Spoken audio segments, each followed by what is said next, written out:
Kamusta po? Nanonood kayo ng The News Listener. Ako po si Angelo at pag-usapan natin tong balita na ang mga magsasaka, 17 sila, nagreklamo sila sa NBI dahil meron land grabbing na nangyari at si Harry Roque ang inirereklamo.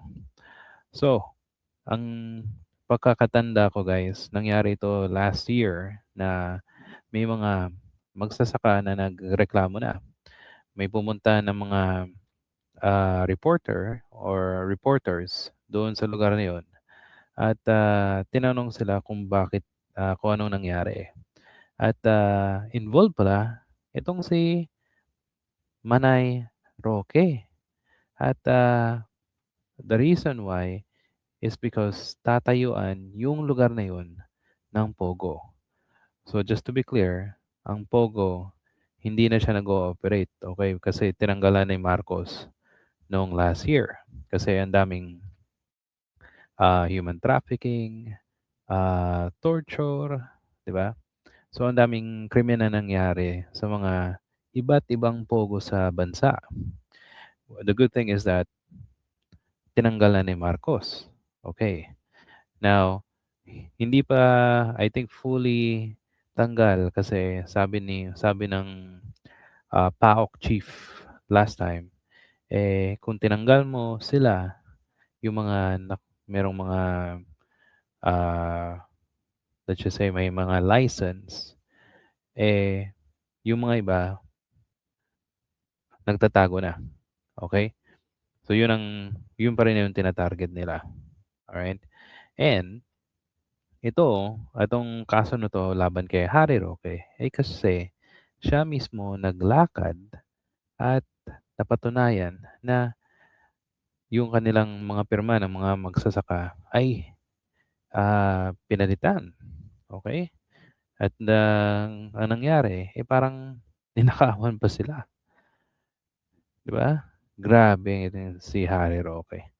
Ah, ano na, may land grabbing, allegation pa.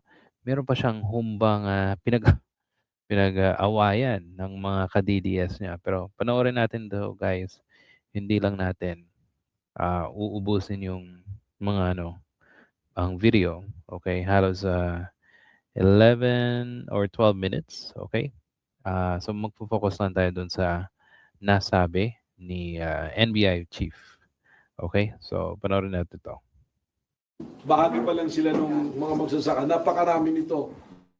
Over hundreds to na dapat inaward sa kanila yung PLOA. Inaasahan nila kanila yung lupa. Ang nangyari dito, merong mga masamang loob na nameke Mm. at na-issuean sila ng title. Ngayon, yung lupa na yan, dapat yan tatayo ng Pogo. Ito yung kay Harry Roque eh. Tatayo nila yung first bataan na tinatawag. Chinek na namin sila yung mga owners nito. And we will go after them. Kasi CLOA to eh. Inaward ng DAR yung CLOA, dapat bago mabenta yan, may permit yan, pinayagan ng DAR, at saka may period yan kung ilang taon bago mo may dispose. Pero kawawa itong mga magsasaka, biniktima nila. Pag makita nyo yung lugar, maganda yung lugar eh. Matagal ko na namin sinusubaybayan sa NBI yan. May mga nagbablog niyan, may mga napansin namin. Hanggang sa umabot sa amin, nung iniimbestigahan namin, malalim yung tinungo nito, na ito pala yung pinag-awayan ni Ramil Madriaga at ni Yun. Harry Roque. Kung bakit na kasuhan, nag-away yung grupo nila. Ang pagkakatanda ko guys, ang ginawa ni Madriaga ay gusto niyang tulungan yung mga magsasaka na napeke ah, yung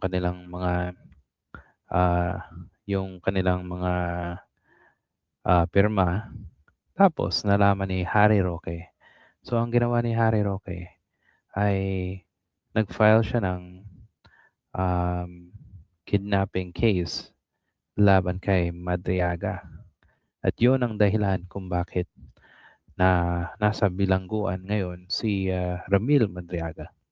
Kasi nga, inaway ni Ramil o nag-file siya ng kaso laban kay Harry Roque dito sa land grabbing issue doon sa lugar ng mga magsasaka.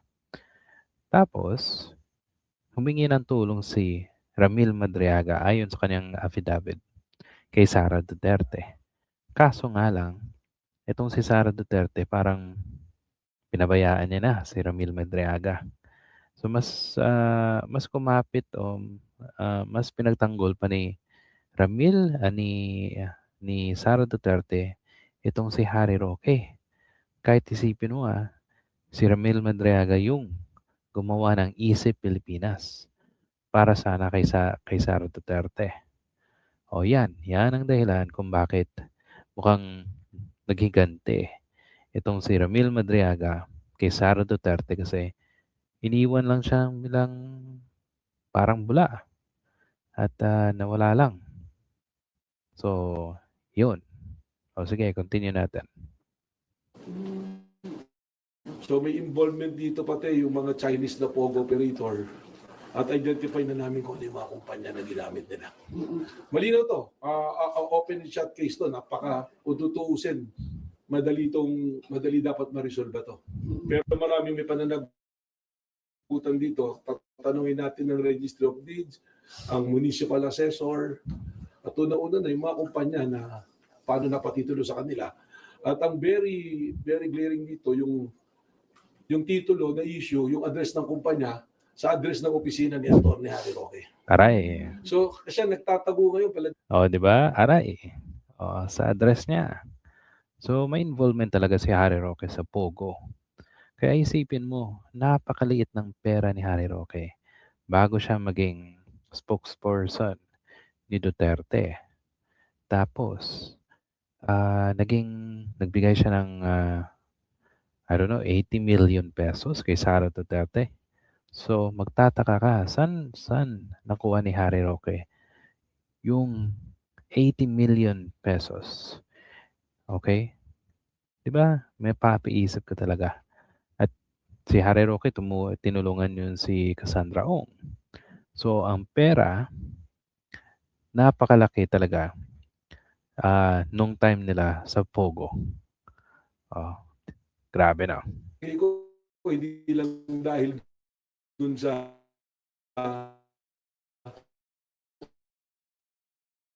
mga kailangan niya sagot. Sir, iisa lang po ba ang sentiment Okay, so dyan lang muna tayo sa video galing sa NBI.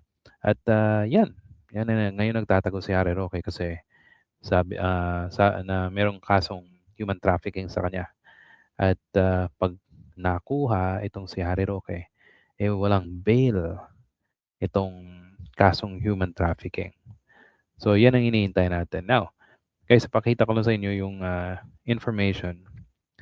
Ito ay 3 months ago pa. Yan. At dito natin nakuha yung balita na yung mga magsasaka ay inagaw ng kumbaga ginawa ng peke yung kanilang mga pirma para lang makuha yung kanilang lupa. Okay, so let's watch this. Inakusahan ilang mga magsasaka mula sa Mariveles, Bataan si Atty. Harry Roque ng umano'y pamemeke ng mga pirma maagaw umano ang nasa nilang lupa para gawing Pogo Town. Yan ang eksklusibong umaarangkadang balita ni JM Pineda. Nila ako binayaran ng pulpit. Sa eksklusibong video ng mga magsasaka na ibinigay ng abogado ni Ramil Madriaga na si Atty. Raymond Palad sa PRTV News, ibinunyag nila ang ginawa umanong pamimeke ng pirma ng kampo ni dating presidential spokesperson Atty. Harry Roque sa mga deed of sale ng kanilang lupa sa Mariveles, Bataan. Ikinagulat umano nila na wala na pala sa pangalan nila ang mga lupang tinitirhan at ang iba naman hindi binayaran pero inangkin ang lupa.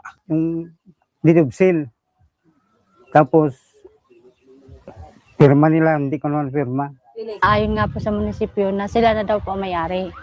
Ito daw po ay binili nila ay paano po hindi mga may-ari na hindi naman nila alam yung bilihan. Masakit doon sa akin yung hindi natupad yung usapan namin. Yan ang gusto namin. Kung talagang mayroon po nga tumulong sa amin na malalaking tao nga matulungan kami nga ibalik na sa amin yung lupa namin. Yun ang hinihintay namin talaga. Bago kasama siya sa tumulong sa mga magsasaka na magsampa ng kaso sa Yan, ombudsman kita laban nyo, sa Easy Pilipinas para kay Sara Duterte. O, siya tumulong sa mga magsasaka. First Bataan Maribeles Holding Corporation.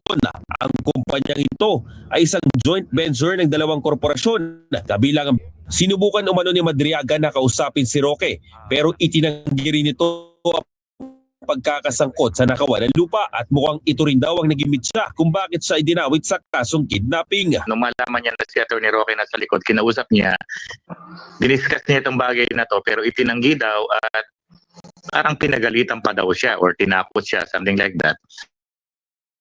So, kaya nag-decide siyang tulungan ng mga farmers at dalhin sa tamang venue yung reklamo ng mga farmers. Nung nag-hearing na ng kidnapping, ang lang doon sa Madriaga yung pinsan niya. After few months, nagkaroon na ng additional witnesses daw pointing to him nakasabwat doon sa kidnapping. Sabi pa ni Madriaga, ang lupa kasing pagmamayari ng mga magsasaka ay perfect spot para tayuan ng isang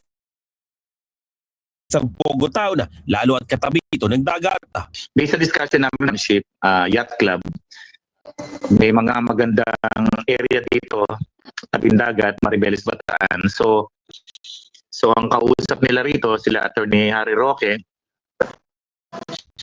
may allegation dyan na pinapirma ng deed of sale pero hindi naman binayaran. May allegations yung mga farmers na totally falsified yung kanilang pirma sa deed of sale. Dalawang kaso, umaasa naman ang mga magsasaka. Okay.